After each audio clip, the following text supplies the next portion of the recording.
ધિહિ શબ્દ છે એનો અર્થ થાય છે બુદ્ધિ. કેવી બુદ્ધિ? સાત્વિકી બુદ્ધિ. સાત્વિકી એટલે સારી, સત્યનો વિચાર કરતી, સત્યના માર્ગે ચાલતી, હંમેશા સત્યનો સાથ આપતી એવી બુદ્ધિ એટલે કે સાત્વિકી બુદ્ધિ. આમ તો માણસનો જે સ્વભાવ છે એની અંદર ઈશ્વરે 3 ગુણો આપેલા છે, સત્વ, રજસ અને તમસ. જે માણસ જેવો ખોરાક લે છે એવી બુદ્ધિ તેની હોય છે એમ કહે છે. સાત્વિક એટલે જે સાત્વિક ખોરાક લે છે, સાદો ખોરાક લે છે, જેની અંદર તીખાશનું પ્રમાણ પણ ઓછું હોય, મીઠાશનું પ્રમાણ પણ ઓછું હોય, ટૂંકમાં અતિ પ્રમાણમાં ન હોય, એ યોગ્ય પ્રમાણમાં હોય અને સાદું ભોજન જે પચવામાં પણ હલકું હોય એવું ભોજન જે લે એનું મન પણ સાત્વિક હોય છે. એટલે અહીંયા સત્વ, રજસ અને તમસ પ્રમાણે 3 એ બુદ્ધિવાળા માણસો કીધા છે. કે અહીંયા આપણે સાત્વિકી બુદ્ધિવાળા માણસોની વાત છે કે કોની બુદ્ધિ છે એ સત્વગુણી હોય છે, સાત્વિકી બુદ્ધિ હોય છે.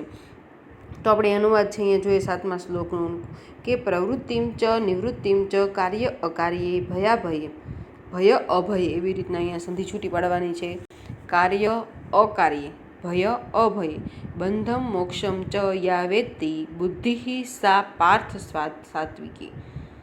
એટલે આ શ્લોક છે ખરેખર આની અંદર એ ભગવાન શ્રી કૃષ્ણ છે એ અર્જુનને કહે છે. પાર્થ, અર્જુનનું બીજું નામ છે પાર્થ.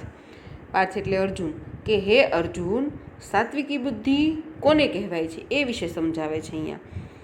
તો જો અહીંયા શું કહે છે કે હે પાર્થ, એટલે સા પાર્થ શબ્દ છે એનો ત્યાંથી આપણે અનુવાદ શરૂ કરવાનો છે કે હે પાર્થ, પ્રવૃત્તિમ ચ નિવૃત્તિમ ચ, જે બુદ્ધિ પ્રવૃત્તિ અને નિવૃત્તિને, સા પાર્થ એટલે કે હે પાર્થ, યા વેત્તિ બુદ્ધિ એટલે કે જે બુદ્ધિ પ્રવૃત્તિમ ચ નિવૃત્તિમ, જે બુદ્ધિ પ્રવૃત્તિ અને નિવૃત્તિને, પછી કાર્ય અકાર્ય, કાર્ય અને અકાર્યને, ત્યાર પછી ભય અભય, ભય અને અભયને, તથા બંધમ મોક્ષમ, બંધન અને મોક્ષને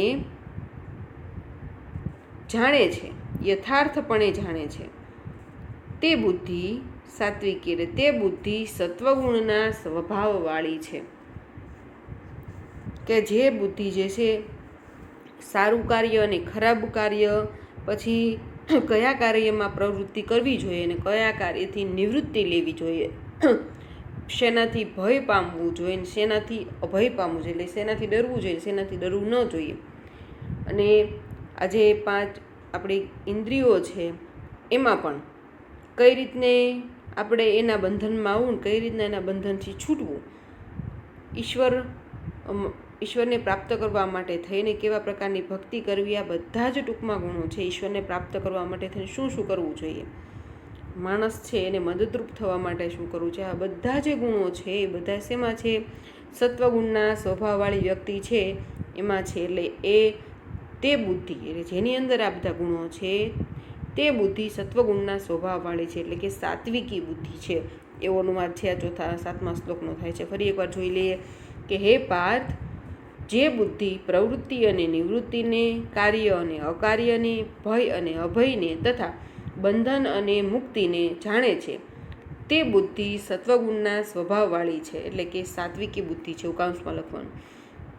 ત્યાર પછી 8મો શ્લોક છે જોઈએ વિદ્યા. એટલે જે વિદ્યા આપણે પ્રાપ્ત કરીએ છીએ તે વિદ્યાના અનેક પ્રકાર છે. એમ તમને અગાઉ ઘણી બધી વાર તમે ભણી પણ ગયા હશો, કારણ કે 11મા ધોરણમાં છો તો અગાઉ ઘણી બધી વાર તમને ભણવામાં આવ્યું છે. વિદ્યા માત્ર સ્કૂલ પૂરતી સીમિત નથી, કોલેજ પૂરતી સીમિત નથી. વિદ્યા છે એ અનંત છે, એનો કોઈ અંત જ નથી. જેનો કોઈ અંત ન હોય એને અનંત કહેવાય.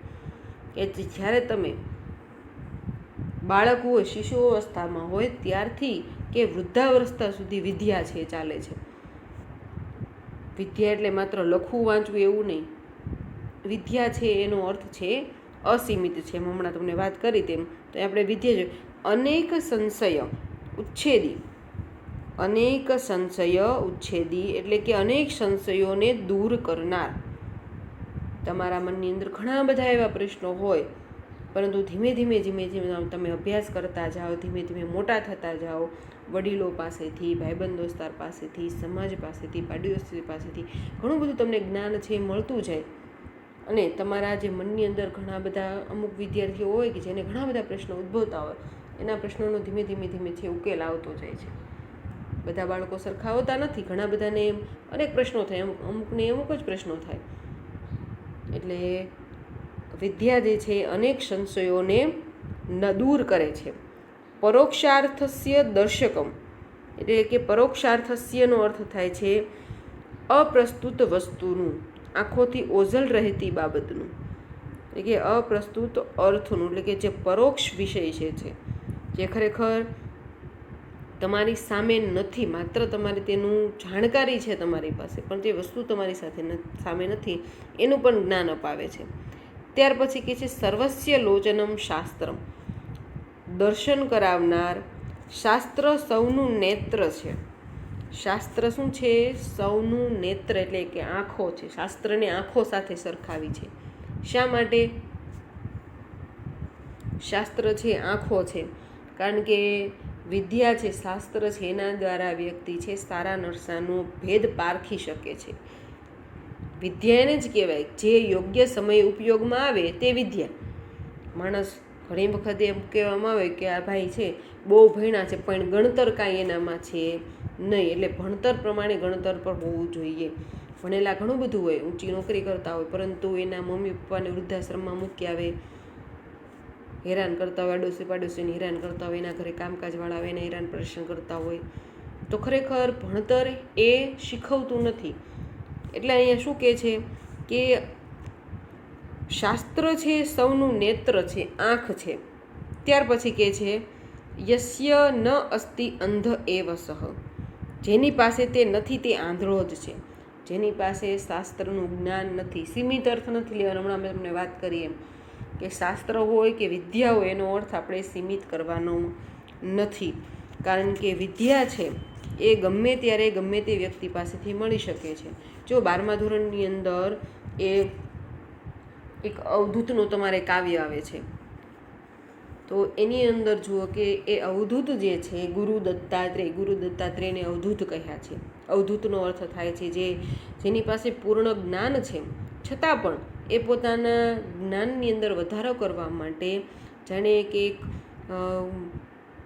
પોતાનું એને કે પોતાની અંદર જ્ઞાન છે એનું અભિમાન હોતું નથી, અને પોતે એક નાનું બાળક કેમ અલગ અલગ શોધખોળ કર્યા રાખે, તેમ પોતે પણ અલગ અલગ વસ્તુઓનું એ શોધખોળ છે હંમેશા કર્યા જ રાખે છે. એટલે કોઈને જોઈને ખબર ન પડે કે આ એટલા બધા જ્ઞાની હશે, કારણ કે એ જેમ વૈજ્ઞાનિકો છે એમ અલગ અલગ શોધખોળ કરતા હોય, તેમ આવા અવધૂતો જે છે પણ અલગ અલગ શોધખોળ કરતા હોય.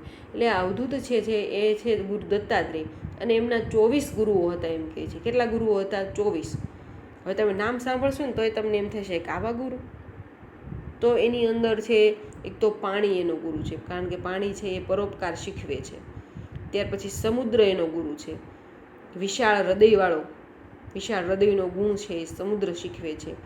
ત્યાર પછી આકાશ એનો ગુરુ છે, સૂર્ય એનો ગુરુ છે કે નાના મોટા સૌને સૂર્ય છે એક જ સરખો તડકો આપે છે, ભેદભાવ રાખતો નથી. એટલે ભેદભાવ રાખવાનો નહીં. જો ઈશ્વરે છે બધા માણસને સમાન જ બનાવ્યા છે. એ તો પછી નસીબ બધાનું, કે કોઈને વધારે ગરીબ છે, કોઈ વધારે પૈસાવાળા છે, કે પછી અજગર એમનો ગુરુ છે, વૃક્ષ એમના ગુરુ છે, પક્ષીઓ એમના ગુરુ છે. એટલે આવી બધી વાત છે, આપણે વિદ્યાની વાત નીકળી એટલે કરી, બરાબર. હવે અનુવાદ ફરીવાર આપણે જોઈ લઈએ કે અનેક સંશયોનો નાશ કરે છે. શું કરે છે? અનેક સંશયોને દૂર કરનાર અને પરોક્ષાર્થસ્ય દર્શકમ, અને અપ્રસ્તુત અર્થનું દર્શન કરાવનાર. જે અપ્રસ્તુત છે એનું દર્શન કરાવનાર, એનો અર્થ કરવાનો છે કે જે વસ્તુ વિશે માત્ર આપણે થોડી ઘણી જાણકારી મેળવી છે, એના વિશે આપણે વધારે જાણકારી મેળવીએ છીએ, એને પારખતા શીખીએ છીએ.